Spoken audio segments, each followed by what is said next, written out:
populists and the big tech wings of the MAGA movement split when it comes to the use of H-1B visas. These visas allow companies to bring in skilled foreigners to work in this country. Last week, President Trump cast his lot with the populists, ordering companies to pay $100,000 for each new visa. Trump says it will help American workers by eliminating foreign competition and preventing companies from suppressing wages.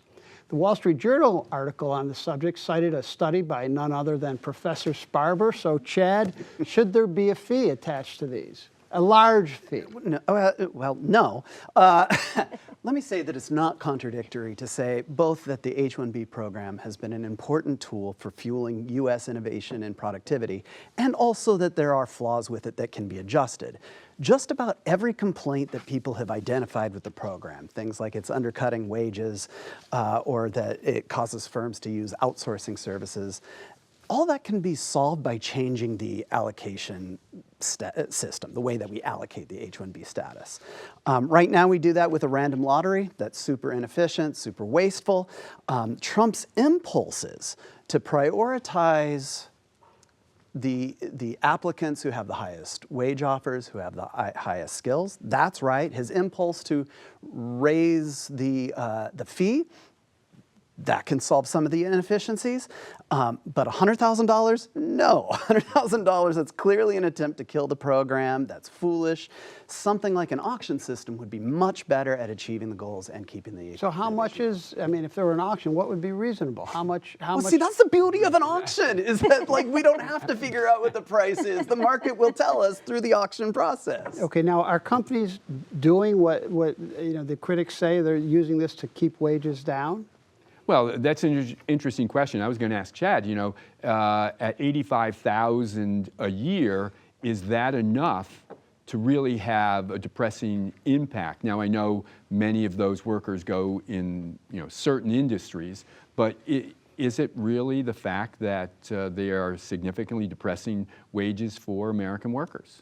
Do you think? So the answer to that, okay, is $85,000 enough? I would say that about 2/3 of the growth of the STEM, science, technology, engineering, manufacturing, mathematics workforce, about 2/3 of the STEM growth in the United States comes from foreign workers. So they are a large chunk of that. There is a paper by very good economists who argue that the STEM inflow has decreased the rate at which computer science wages have gone up in America.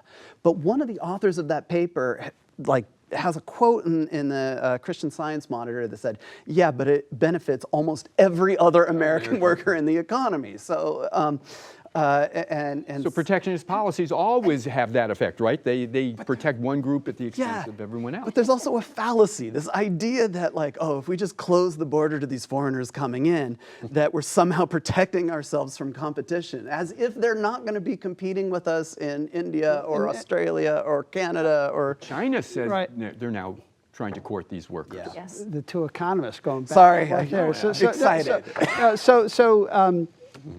There could be other unanticipated consequences from something like this. Michael, I mean, is that a concern? I think we go back to the early days of the Immigration Act in 1990 when H-1B visas came into the fold. I think it had good intentions, but I think now it's turned into this giant loophole with these sort of cascading effects on the American worker. For example, the problematics for me, easier layoffs, reduced bargaining power, to some degree wage suppression, erosion of job security, general possibilities for displacement, and just overall exploitation about vulnerable people that leaves them sometimes underpaid and overworked. So I think it's turned into a very problematic idea. Jenny. Yeah, so in thinking about other unintended consequences, one of the things that is going to be quite impactful is the implications for universities. So most universities in the United States have STEM programs. They have science, they have computer science. My College of Information Studies, we largely educate international students at the master's level. And those international students typically pay most of the cost of tuition when they come, on the hopes that they will get the H-1B visa when they get a job and are able to stay and work in the country for a period of time and pay off the incredible debt they and their families have paid to come to the United States. So, you know, there's a whole other implication here which will affect the education system in the United States around STEM, because you don't have that influx of people who want that education. And I've written on both of these topics. On your end, one of the things that has happened when the H-1B cap decreased from like 195,000 down to 85,000, the quality or ability of students who wanted to study in America actually went down because they had opportunities to go other places. I have colleagues who've written a paper called Settling for Academia that basically argues that, oh, when the labor markets closed to these H-1B workers, they ended up working for academia because we're not subject to the same cap that most companies are.